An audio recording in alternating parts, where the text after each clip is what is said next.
जय श्री कृष्ण। मीन राशि के लिए देखिए कैसा वक्त है भाई। शनि केंद्र में चल रहे हैं, रेवती नक्षत्र में है। ध्यान रखने की बात है, रेवती नक्षत्र बुध का हुआ और बुध आपका 7th लॉर्ड हुआ, यानी शनि की पूरी दृष्टि आपके 7th हाउस पर है। मैरिटल और बिजनेस रिलेशनशिप को लेके कंसर्न सबसे पहली बात। दूसरी बात, इसके ऊपर गुरु की दृष्टि है, यानी गुरु आपके मान सम्मान को बढ़ा रहे हैं, प्रतिष्ठा बढ़ा रहे हैं, रिकॉग्निशन बढ़ा रहे हैं, आपको इमेज दे रहे हैं। गुरु शनि वहां पर है, द्वादशेश होकर के अपलिफ्टमेंट आ रहा है, आपकी राइज हो रहा है, आपकी पोजीशन बढ़ रही है, ठीक है ना। और खास तौर पे सूर्य के साथ बैठे हैं तो गवर्नमेंट सेक्टर या गवर्नमेंट या कॉर्पोरेट सेक्टर में काम करने वाले लोग या उनके साथ बिजनेस करने वाले लोग, teaching, preaching, consultancy, banking, HR, management से रिलेटेड लोग, इन सब के लिए बड़ा फायदेमंद समय है। अगली इंपॉर्टेंट बात सुनिए, शुक्र आपके 8th लॉर्ड हैं, 3rd लॉर्ड हैं। इस शुक्र के ऊपर मंगल की भी दृष्टि है और शनि की भी दृष्टि है। शनि बड़े एक्सप्लोरिंग है, यहाँ पे शनि बड़े स्ट्रांग हैं, तो ये पोजीशन यहाँ शुक्र बड़े स्ट्रांग हो गए। लेकिन शुक्र मिथुन नवांश में है और शुक्र आपके कर्क नवांश में आ रहे हैं। शुक्र कर्क नवांश में आ जाते हैं, सॉरी 21 तारीख को। तो लेकिन अब यहीं पे बात कर रहे हैं तो शुक्र आपके 8th लॉर्ड हो गए। ये एक बड़ा स्ट्रांग कॉम्बिनेशन है, प्लीजेंट कॉम्बिनेशन है। राहु केतु ये द्वादश के अंदर है भाई, ये सबसे ज्यादा टिपिकल कॉम्बिनेशन इन दिनों में है। ये मघा नक्षत्र में है और ये धनिष्ठा में है। धनिष्ठा में होने से क्या हुआ, मंगल और केतु बहुत पास पास चलते रहे, इसलिए बहुत एक्यूट स्ट्रेसफुल कॉम्बिनेशन रहा, जिसने कमर में, कंधे में, पैरों के अंदर तकलीफ दी होगी, दर्द दिया होगा। Hernia, appendix stone, arthritis, sugar, thyroid के पेशेंट्स जो हैं, इनके लिए थोड़ा सा ध्यान रखने का है ये समय, और दर्द वर्द की तकलीफें आपको रही होंगी। अगली बात, मंगल और केतु से पिछले 2 वीक से एक स्ट्रेसफुल कंडीशन बनी आ रही है लगातार, जिसने आपको थोड़ा परेशान किया होगा। लेकिन अब इस वीक के एंड की तरफ जैसे समझाएंगे, मंगल अपनी रफ्तार से आगे निकल जाएंगे, केतु पीछे रह जाएंगे, दोनों में डिफरेंस तो है, आपको रिलीफ दे देगा। तो इस वीक के बाद से आपको पिछले 2 वीक में जो रिलीफ नहीं मिला, अब आपको मिलता दिखाई दे रहा है। अगली बात सुनिए ध्यान से। देखिए सबसे बड़ी चीज क्या है कि वीक की शुरुआत हुई तो चंद्रमा आपके कन्या राशि में है, शुक्र के साथ में, शुक्र हस्त नक्षत्र में है, चंद्रमा साथ में है शनि के। ये कॉम्बिनेशन बड़ा इम्पोर्टेंट है। एक तरफ तो ये बड़ा एक्सप्लोरिंग कॉम्बिनेशन है, बेटर कॉम्बिनेशन है, सडन गेन और सडन लॉस का कॉम्बिनेशन है। ध्यान रखने की बात है, अगर आप शेयर मार्केट में उतार चढ़ाव के काम में काम करते हैं, थोड़ा केयरफुल रहिएगा, पैसे एकदम जा सकते हैं, एकदम आ सकता है। चंद्रमा यहाँ पर सबसे पहले अपन 17 तारीख की बात करें तो सूर्य जो 1 महीने से यहाँ चल रहे थे, अब आपके 6ठे स्थान में आ गए। भाई सूर्य 6ठा बहुत अच्छा होता है, शत्रुनाशक। तो सूर्य और केतु मिलकर ग्रहण योग बना रहे हैं 6ठे स्थान पे। पाप ग्रह हैं, तीखे ग्रह हैं, लेकिन भाई ध्यान रखने की बात है कि ये तीखे ग्रह कभी कभी शारीरिक कष्ट दे देते हैं। तो पैर में या कंधे में कहीं दर्द होना, कमर में दर्द होना, पेट में दर्द होना, ये तो हो सकता है। इसके अलावा जन्मपत्री शत्रुनाशक है। शत्रुनाशक मतलब जिसकी ऑब्स्टेकल ही खत्म हो गई तो अपने आप तरक्की होगी। तो यहाँ ऑब्स्टेकल फ्री कर रहा है कॉम्बिनेशन, बहुत अच्छी कॉम्बिनेशन है।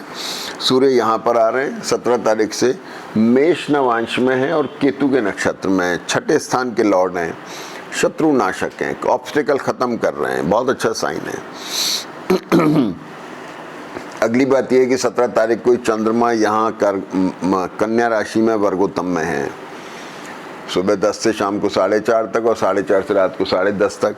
तो 4:30 से 4:30 तक चंद्रमा यहाँ है वर्गोत्तम में, फिर चंद्रमा शिफ्ट हो गए, तुला राशि में आ गए, ये रात को 10:30 तक वर्गोत्तम में है।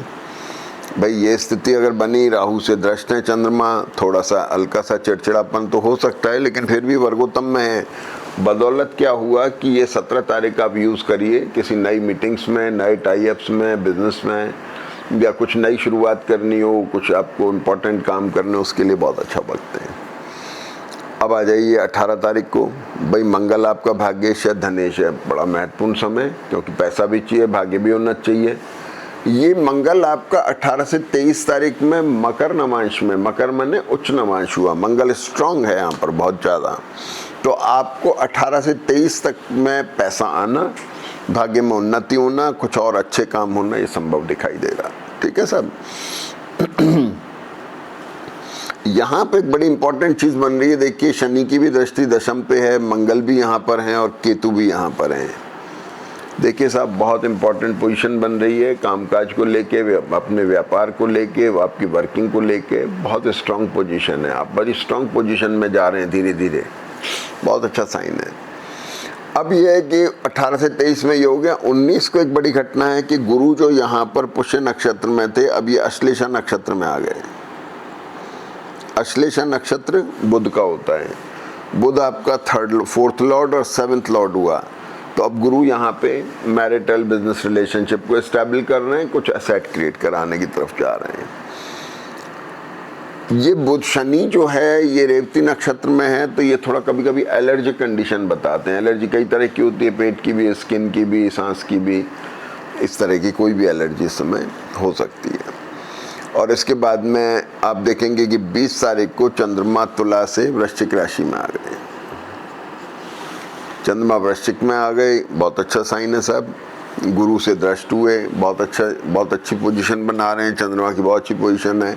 और ये चंद्रमा फिर 21 तारीख को वर्गोत्तम में सुबह 5 बजे से लेकर के और दिन में 12 बजे तक, इस टाइम को भी आप यूज़ करिए। 2 बार चंद्रमा वर्गोत्तम में इस वीक में मिल रहे हैं, वीक बहुत अच्छा है।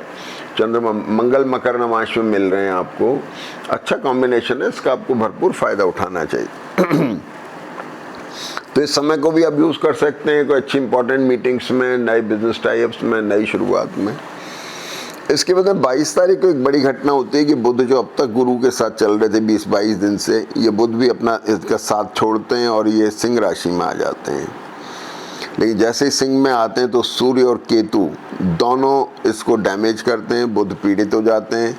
6th 7th लॉर्ड 6 में आ गए। स्पाउस की हेल्थ का ध्यान रखना है, उनके साथ रिलेशनशिप का भी ध्यान रखना है, मैरिटल और बिजनेस रिलेशनशिप का भी ध्यान रखना है, एम्प्लॉयर के साथ रिलेशनशिप का भी ध्यान रखना है और बिजनेस पार्टनर्स के साथ रिलेशनशिप का भी ध्यान रखना है।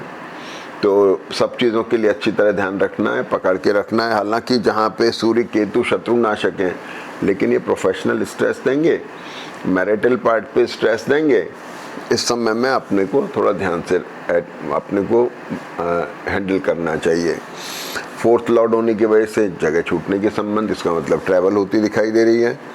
तो बुध का सिंह राशि में आना 1 महीने के बाद में करीब करीब ये इम्पॉर्टेंट है। जो एसेट लिक्विडेट करना चाह रहे हैं उनके लिए भी अच्छा है, ये एक अच्छा साइन हो गया। अब आ जाते हैं कि बुध जो है, चंद्रमा जो है 22 तारीख को धनु राशि में आ जाते हैं। चंद्रमा धनु राशि में आ गए। जैसे ही धनु राशि में आए, गुरु और चंद्रमा का एक एक्सचेंज बना। गुरु और चंद्रमा एक दूसरे की राशि में चले गए। प्रोफेशनल पार्ट इम्पोर्टेंट हो गया आपका, संतान पक्ष को लेकर के इम्पोर्टेंट डिसीजन लिए जाएंगे। पढ़ने वाले बच्चों के लिए बहुत बढ़िया है। और चंद्रमा पर शनि मंगल की दृष्टि, किसी के बच्चे बाहर जाने वाले हैं या कोई बाहर जाना चाह रहा है या उससे संबंधित हैं, तो बाहर से संबंधित जो भी एक्टिविटीज़ होनी है उनमें कॉम्बिनेशन बहुत फ़ायदा देगा। तो कुल मिला करके डे बाय डे इस वीक में स्टार अच्छे हो रहे हैं, आप इनका फ़ायदा उठाइए, पिछले स्ट्रेस से बाहर आ जाइए, देखिए आप फ़ायदा लीजिए। जय श्री कृष्ण।